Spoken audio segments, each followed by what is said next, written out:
Bismillahirrahmanirrahim.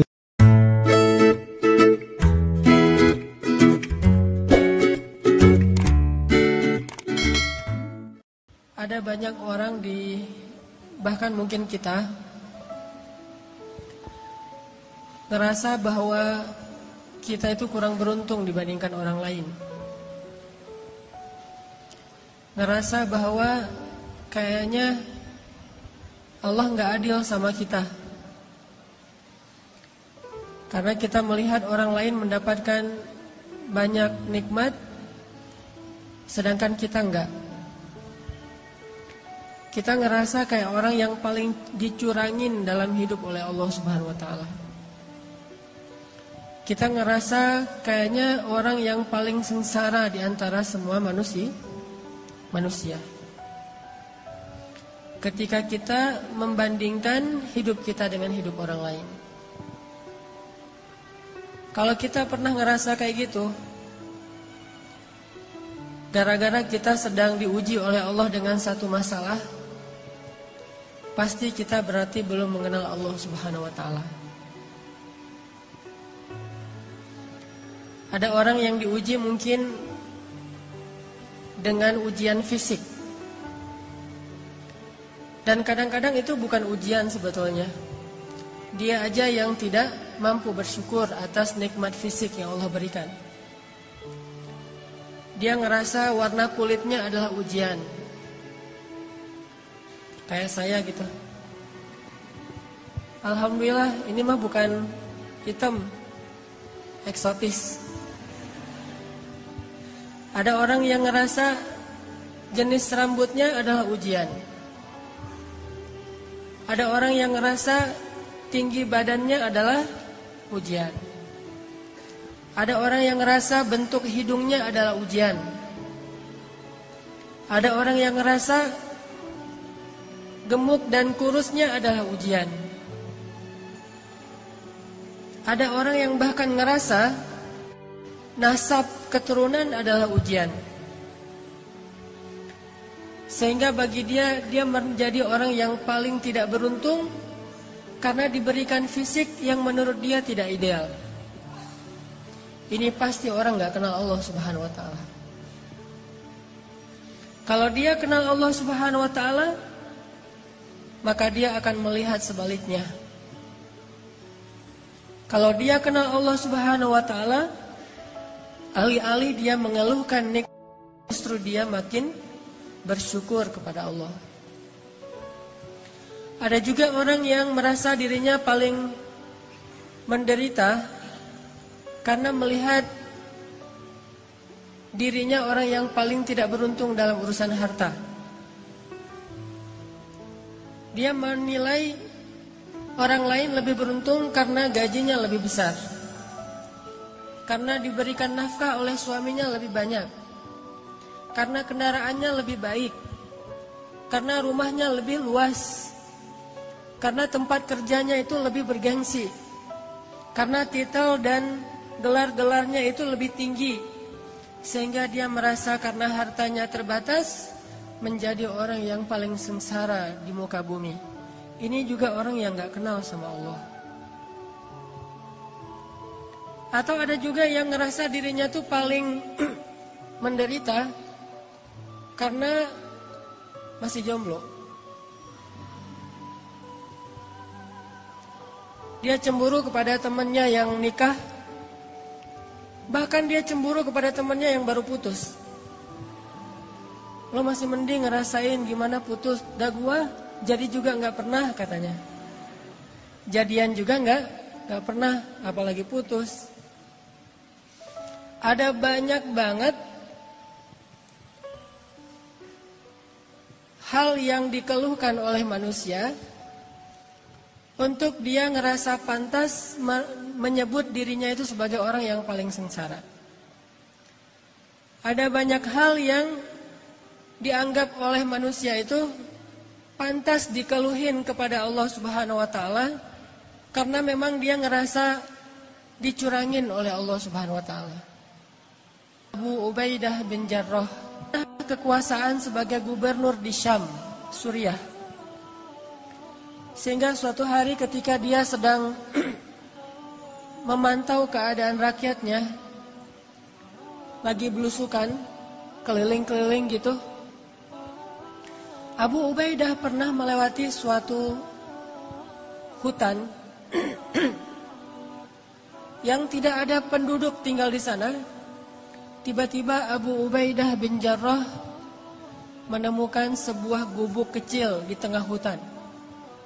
Ini lagi lewat nih bersama pasukannya, kayak lagi ada ekspansi gitu. Tiba-tiba ngelihat tiba-tiba Abu Ubaidah melihat sebuah gubuk di tengah hutan. Terus karena penasaran, Abu Ubaidah pun mendekat ke gubuk itu. Dari luar gubuk, Abu Ubaidah mendengar suara seorang laki bertahmid kepada Allah. Dari luar kedengaran ada seorang laki-laki bertahmid kepada Allah. Dia berucap, Alhamdulillah, Alhamdulillah, Alhamdulillah, Alhamdulillah, Alhamdulillah, Alhamdulillah. Terus dia bertahmid, memuji-muji Allah Subhanahu wa taala. Sehingga akhirnya Abu Ubaidah menjadi kepo. Mulailah Abu Ubaidah stalking. Ngepoin, ini siapa nih yang punya akun? Kok postingannya itu positif terus gitu? Postingannya itu memuji-muji Allah. Allah maha baik, Allah baik banget, Allah luar biasa, Allah keren, Allah apa. Terus memuji-muji Allah Subhanahu wa ta'ala. Terus begitu. Sampai akhirnya Abu Ubaidah penasaran. Maka Abu Ubaidah pun memberi salam, minta izin supaya dibolehkan masuk ke dalam rumah. Assalamualaikum. Waalaikumsalam. Boleh saya masuk? Adkhul, kata Abu Ubaidah. Silakan, silakan. Akhirnya Abu Ubaidah pun masuk ke dalam rumah itu. Sementara prajurit-prajuritnya menunggu di luar. Ketika Abu Ubaidah masuk ke dalam rumah, Abu Ubaidah merasa heran. Karena dia melihat di dalam rumah itu hanya ada seorang kakek-kakek yang terbaring di atas tanah, gak punya kasur, bahkan gak punya tikar, gak punya bantal, benar-benar terbaring di atas tanah, dan rumahnya kosong, tidak ada perabotan apapun. Gak ada tempat tidur, gak ada lemari, gak ada dapur, ya satu ruangan gubuk itu aja. Dan dia melihat seorang kakek-kakek terbaring sedang memuji-muji Allah Subhanahu wa taala. Ketika Abu Ubaidah mendekat kepada kakek ini, ternyata Abu Ubaidah baru ngeh kakek ini adalah seorang tunanetra. Tidak bisa melihat. Lalu dia melihat kaki kakek ini dalam keadaan lumpuh, tidak bergerak. Usianya sudah sangat tua, matanya buta, tubuhnya lumpuh. Yang bergerak dari tubuhnya cuma bibir saja, sambil berucap, Alhamdulillah, Alhamdulillah, Alhamdulillah. Abu Ubaidah pun duduk di sisi kakek ini, kemudian Abu Ubaidah bertanya, Ya Abdullah, Ya Syekh, Kek, dengan siapa kakek tinggal di sini? Kakek itu menjawab, saya tinggal di sini dengan anak saya. Tadinya saya punya keluarga besar. Saya punya istri, punya beberapa orang anak. Tapi istri saya sudah meninggal, anak-anak saya sudah meninggal, cuma tinggal satu orang.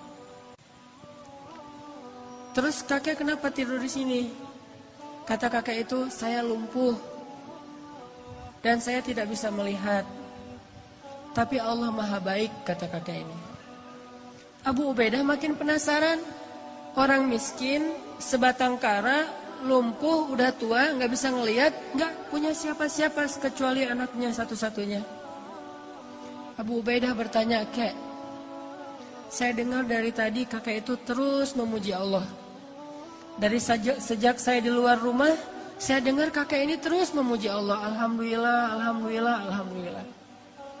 Tapi saya perhatikan, sepertinya kakek ini tidak punya kehidupan yang layak. Rumahnya gubuk, di dalam rumah nggak ada apa-apa. Kakek sakit-sakitan, nggak punya keluarga. Saya penasaran, apa yang kakek syukuri kepada Allah sehingga kakek tidak berhenti mengucapkan Alhamdulillah. Perasaan nikmatnya kayak gini-gini aja nih. Terus apa yang kakek syukuri? Kakek ini tersenyum. Kemudian kakek ini mengatakan, wahai Tuhan, ada 2 nikmat yang diberikan Allah kepada saya, dan itu lebih saya cintai daripada dunia dan seisinya. Yang nikmat ini tidak diberikan kecuali kepada orang-orang yang Allah cintai saja. Ada 2 nikmat yang diberikan Allah kepada saya, yang nikmat ini khusus hanya diberikan oleh Allah kepada hamba-hamba yang Allah cintai. Dan 2 nikmat ini lebih saya sukai daripada dunia dan seisinya.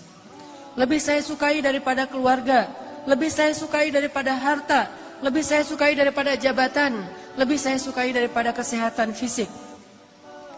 Karena 2 nikmat ini hanya Allah berikan kepada orang yang Allah cintai. Akhirnya Abu Ubaidah bertanya, ya Syekh, Kek, apa 2 nikmat yang Allah berikan kepada kakek yang tidak diberikan kepada sembarangan orang, hanya diberikan kepada orang-orang yang Allah cintai? Kakek ini menjawab, 2 nikmat itu adalah qalban syakiran wa lisanan dzakiran. 2 nikmat yang diberikan Allah hanya kepada orang yang Allah cintai adalah nikmat hati yang selalu mampu bersyukur dan nikmat lisan yang selalu mampu berzikir. Makanya kakek ini mengatakan, saya mendapatkan 2 nikmat yang Allah tidak berikan kepada siapapun kecuali kepada kekasihnya, yaitu nikmat qalban syakiran. Saya selalu bersyukur, saya selalu merasa bahagia, saya selalu merasa cukup. Walisanan dzakiran, dan lisan saya dibimbing dengan hati yang bersyukur itu untuk selalu berzikir, memuji Allah Subhanahu wa taala. Sedangkan hati yang tidak bersyukur akan membimbing lisannya untuk mengeluh, akan membimbing lisannya untuk mengutuk, akan membimbing